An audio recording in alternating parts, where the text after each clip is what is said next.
Hey, what is up, you guys? I am the biggest bird in the verse, aka FC, and I'd like to welcome everyone, old and new, back to my channel for another Star Citizen news update. I hope everyone had a very wonderful and delicious Thanksgiving, but today is November 18th, and we need to go over what is happening in the pipeline, particularly what is going to be hitting us here soon with Star Citizen 4.5. But before we begin, I'd like to remind everyone that I am hosting a giveaway for a gray Shiv with lifetime insurance and a Star Citizen game package. This will also include a CitizenCon goodie pack, which includes 3 separate sets of armor, 2 sets of weapons, and then also some hanger flare. All you gotta do in order to enter this giveaway is 1. Be a subscriber, and 2. Comment on any video I upload in between the time periods of November 3rd through the 30th for a chance to win. Time is running out, so hop in. One of the first things I want to go over that recently touched the pipeline this morning is that CIG is about to put Star Citizen 4.5 into Wave 1 Evo and a potential chance of releasing it to Wave 1 PTU throughout the weekend. As we already know, 4.5 has been in the tech preview for quite a while during the month of November, so people already got their hands and they've already played it for a little bit. Some people say that it's amazing, some people say it's not ready, and it could either be a real hot mess or they could have fixed a lot of the issues from the previous tech preview. Since a portion of the player base already got some hands-on time with the preview, we do know what to expect. So some of the stuff that we should expect to see dropping with 4.5 is going to be the implementation of armor, fires, fire extinguishers, ship components being damaged and having to be repaired. All of that should be implemented in 4.5. Also, the brand new lighting system should be added as well. So I'm kind of excited to hop back in to see what has changed and what is going to stay the same between the tech preview build to the PTU or Evo build once it finally releases. Now, someone please correct me if I am wrong, but I remember reading on Spectrum from a dev post a while ago that they were saying that once 4.5 comes online, about 80% of the ships are going to be utilizing the brand new technology before the other ones get worked on.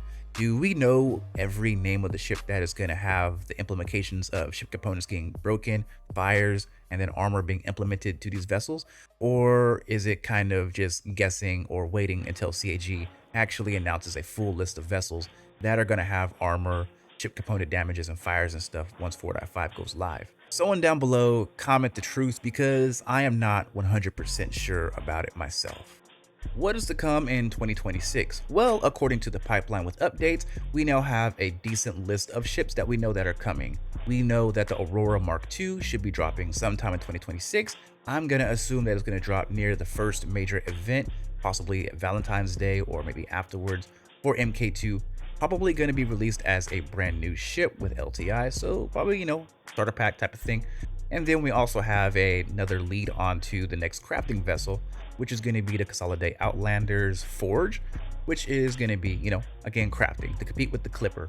I do not know the exact size, not a lot of information given, but I'm hoping that it's going to have maybe like a medium-sized crafter, 3D printer, if you will. I believe the Clipper is a size 1, very tiny, not big, only craft small personalized items, but maybe the Forge will be able to make, bases, walls, crates, and stuff like that.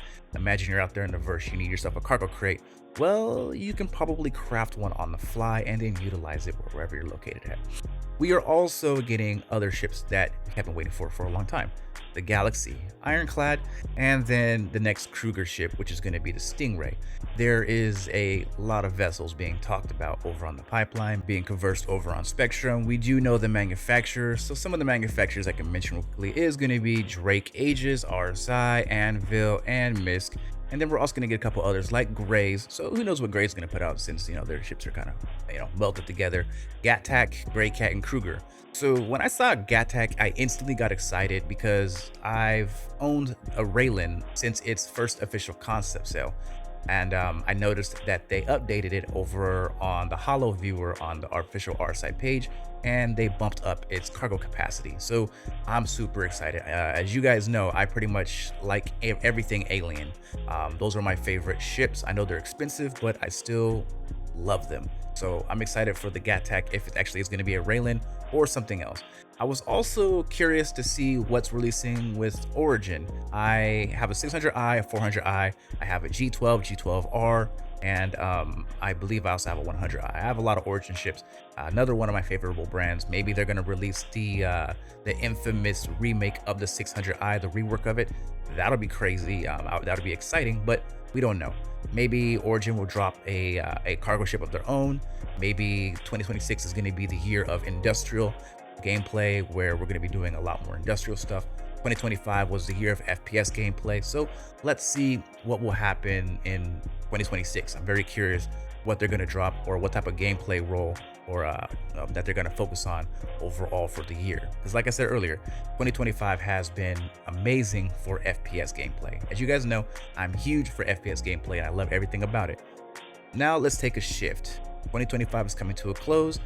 Let's move on to industrial, cargo, salvage, mining, all of that, reclaiming, maybe a little bit of base building and blueprints. Let's hope all of that drops here in 2026, because honestly, I can't wait to see what happens next as things start to shift. Let's now talk about some of the things that I personally have been waiting for that has been talked about in the past that still hasn't come to light in Star Citizen. The inventory rework, I am still waiting for that because our current inventory system is still pretty janky, breaks all the time, especially in 4.4. At Levski, I've been having nothing but issues with my info system. Every once in a while, it just won't work at all, so I have to close the game entirely and come back on. So hopefully that gets fixed here in the near future, because it is important for us, the players, to access our inventories. NPCs. Have you noticed that they are ridiculously stronger? Well, it is an unintentional bug. It is stated by a CIG representative that there is a bug which NPCs seems to be ignoring their accuracy, which gives them a 20% accuracy buff. So they are quite literally aimbots. In my opinion, it makes it a hell of a lot more challenging, but for someone who likes FPS gameplay, I am greatly enjoying the difficulty height that the NPCs are now bringing to the table. Yes, they are very snappy and they just lock onto you automatically, but it's a lot more fun than dealing with the old ignorant bots that would just pretty much let you walk all over them. You can run circles around them and they wouldn't really react. Now they are very reactive, and it feels like that they're actually there and being aware of what you are doing. I've noticed the NPCs are more reactive to other NPCs. If you blast one, they will kneel down, check them out, take ammo off their bodies a lot quicker than before. So in my opinion, hopefully CIG kind of leaves it the way how it is. Maybe just tweak it just a little bit where they're not instantly just snapping onto you, because that can be annoying if you are around a corner and they're already looking at you before you even walk around the corner and shooting at you by pre-firing. It happens, especially with those NPCs with the corner rifles. But other than that, it's cool. Me personally, I am enjoying it. I know a lot of citizens have been voicing their opinions and saying that it is a little too difficult, especially with how slow paced the game is, which I can understand. So with some tweaks, leave the difficulty at its level, but just make the NPCs just a slightly bit dumber for the people who are not quick and snappy with the FPS gameplay that is offered in Star Citizen. But with that said, I think we're going to end things here. There are still a lot of things I could talk about when it comes to 4.5, but a lot of it is very lesser because it's going to take time before it's even implemented into the game.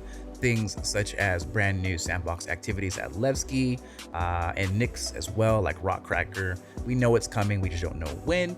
But yeah, 2026 looks like it's going to be another knockout year for CIG and for Star Citizen as a whole. Squadron 42 is supposedly supposed to drop, I guess, if I remember correctly, mid-November, probably next IAE. That's when Squadron 42 is supposed to drop. That's what they talked about. It's projected, but we don't know, just because, you know, CIG doesn't do dates. For all we know, it can get pushed back another year, which is what it is. Hopefully it does drop, because I can't wait to play it. After watching the Squadron 42 gameplay trailer that happened a couple years ago, I was super excited to see what is going to be offered and what gameplay is going to come from that game into the persistent universe. We know ships are coming, base building, crafting. There's just so much going on right now with CIG, and I can't wait to see what they have to offer. Pretty much, we got to do what we have been doing, and that is staying patient to see what releases, because as I always say, CIG do as CIG do. But yeah, I'd like to thank everyone who came out for today's video, today's news update. I really do appreciate it. I'm almost at 10K subs. I'm gonna hit it in no time. And if you made it this far, heads up. Once I hit 10K subs, I'm gonna be giving out a Anvil Paladin with lifetime insurance. That is a ship that is worth $350. So big value coming out of my own pocket. But yeah, that's gonna be something I'm gonna be giving away as a thank you to everyone once I hit my 10K subs. But yeah, stay tuned for that video or whatever in the future. But please don't forget to rate, comment, and subscribe.